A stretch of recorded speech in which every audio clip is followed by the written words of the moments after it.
नमस्कार किसान भाइयों, मैं कमला प्रसाद मौर्य सोनभद्र उत्तर प्रदेश से। मैं आज अपने ही जिले में मरसड़ा गांव है, मैं यहाँ आया हुआ हूँ। यहाँ हमारे किसान भाई हमारे साथ हैं।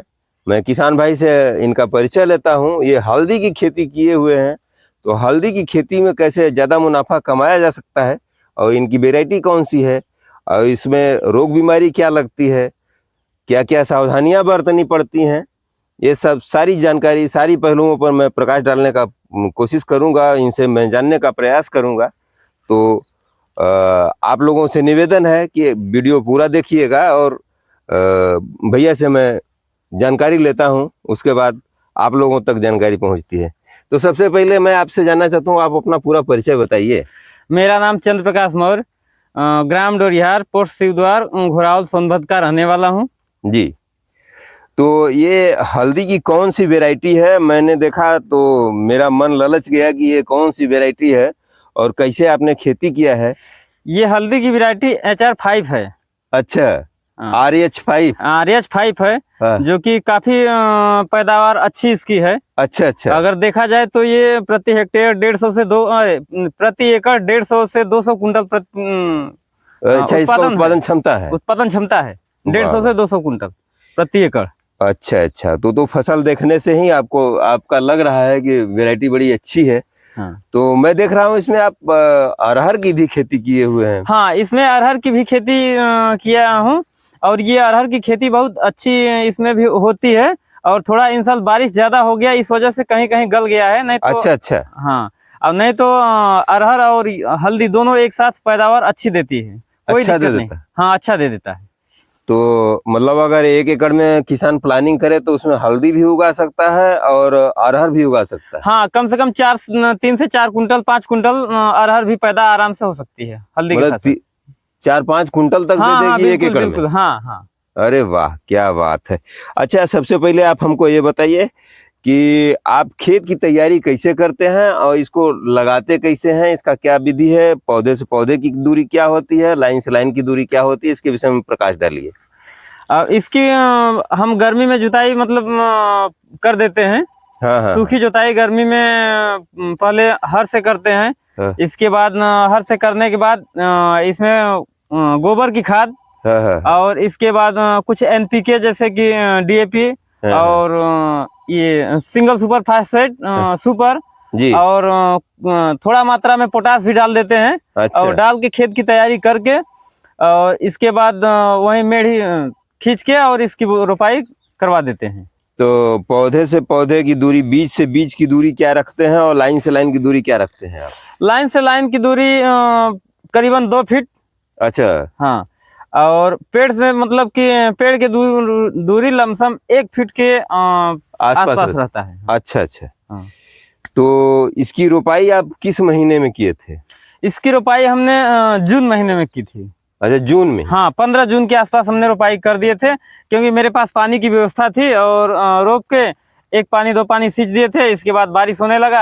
हाँ। और जितना पहले लगाएंगे उतना पहले तैयार हो जाएगी। अच्छा अच्छा। हाँ। तो ये तैयार होने में कितना समय लेती है? तैयार होने में ये करीबन 4 महीने लेती है। 4 से 5 महीने। हाँ, 5 महीने में हो जाती है? हाँ, 4 से 5 महीने में हो जाएगी। अच्छा। हाँ। तो इसका उत्पादन आपने बता ही दिया। हाँ। तो इसको अभी आपने कितने वर्षों से शुरू किया है? ये हमको खेती करते तकरीबन 3 साल हो गया। 3 साल हो गया? हाँ। तो ये कितने एरिया में आपने लगाया है? इस समय तो 1 एकड़ एरिया में लगाए हैं हमने। 1 एकड़ में लगाए? हाँ। तो 1 एकड़ में जब आप लगाते हैं तो इसकी फिर प्रोसेसिंग की समस्या आती होगी। जब ये तैयार होती है तो प्रोसेसिंग करते हैं कि सीड ही बेच देते हैं? नहीं, सीड में ही बेच देते हैं। आप बीज में ही बेच देते हैं? हाँ, बीज में ही बेच देते हैं। अरे वाह, क्या बात है। तो बीज में क्या रेट निकलता है करीब? करीब 50 से 60 रुपए 70 रुपए तक चल जाता है, जैसे किसान मिल गए। अच्छा, जैसा थोक फुटकर मिल गया उस हिसाब से बिक जाता है। जी जी जी। तो जैसा रेट भाव रहेगा उस समय का हल्दी का, उसके हिसाब से आप बेचते हैं? उसके हिसाब से बिक जाएगा। तो इसमें कुल मिलाकर के क्या है आपको समझ में आया, जैसे इसका सीड कितना लग जाता है लगभग 1 एकड़ में? इसका 1 एकड़ में बीज तकरीबन 7 से 8 कुंटल लग जाता है। अरे वाह, तो 7-8 कुंटल लगाने पर इसका प्रोडक्शन आपने बताया कि 150 से 200 कुंटल। 150 से 200 कुंटल हो जाता है। हाँ। तो किसान भाइयों, इससे बढ़िया थोड़ी खेती जो भरोसेमंद हो, एक बार इस पर जो है आंधी बवंडर का फर्क नहीं पड़ता है, और एक बार ओलावृष्टि भी होती है तो ये पूरी तरह से नष्ट नहीं होती।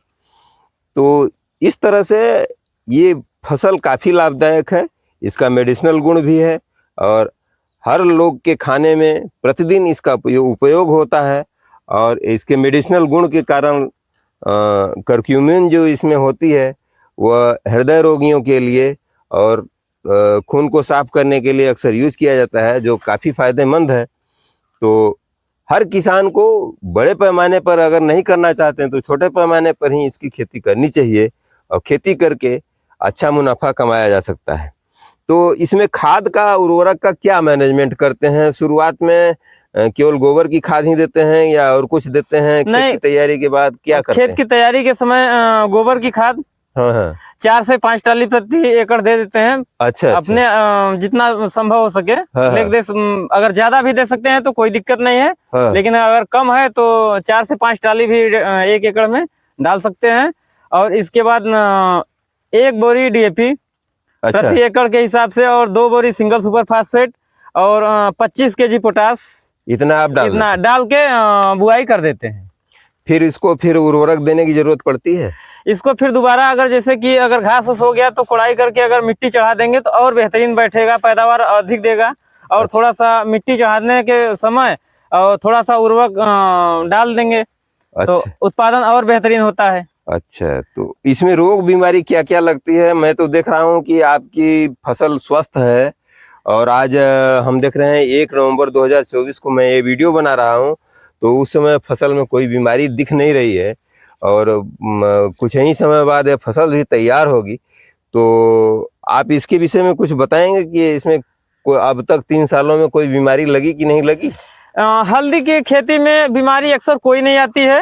और थोड़ा सा कभी जैसे कि वो गलन वाली रोग शिकायत आती है, झुलसा टाइप रोग आता है जी, तो उसके लिए कोई भी फंगिसाइड हल्का चला देंगे और वो अपने आप मैनेज हो जाती है, कोई दिक्कत नहीं। और हल्दी के लिए कोई रोग जोग नहीं है, एकदम फ्रेश अच्छी खेती है। अच्छा, इसमें कीड़ा कोई लगता नहीं है? नहीं, हल्दी में कोई कीड़ा नहीं लगता है। तो कितनी भरोसेमंद खेती है आप समझ सकते हैं किसान भाइयों। अरहर में हो सकता है आपको दवाई मारने की जरूरत होगी। हाँ, अरहर में दवाई थोड़ा सा कीड़ा लग जाते हैं तो उसमें थोड़ा सा 1 आगे स्प्रे 2 स्प्रे करना पड़ता है, और नहीं तो फिर हल्दी में कोई खास कीटनाशक या ऐसी कोई जरूरत नहीं है।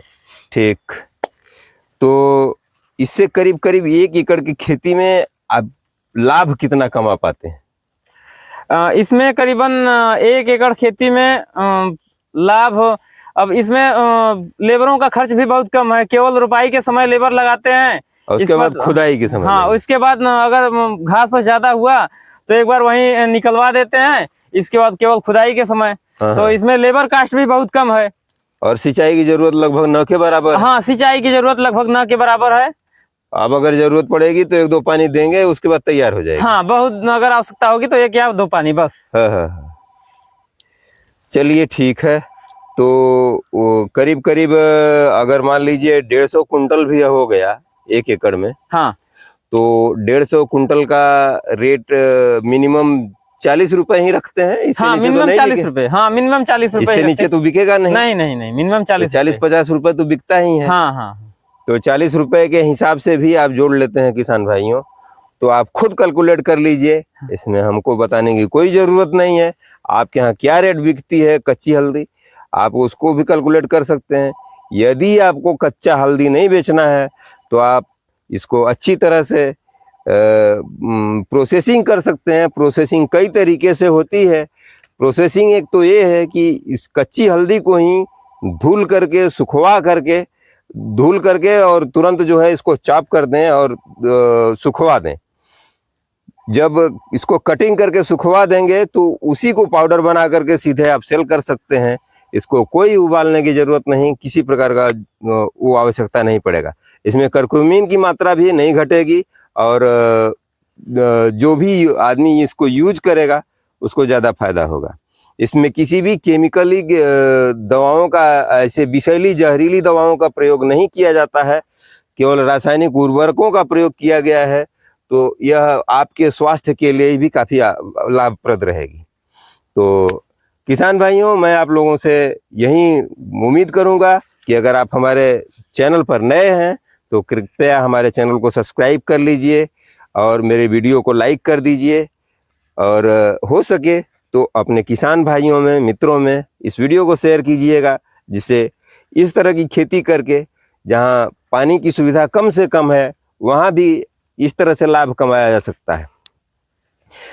तो उम्मीद है आपको यह वीडियो पसंद आया होगा, और अगली वीडियो में मैं आपसे फिर मिलूंगा। तब तक के लिए आप मुझे इजाज़त दीजिए। नमस्कार, धन्यवाद, जय जवान, जय किसान।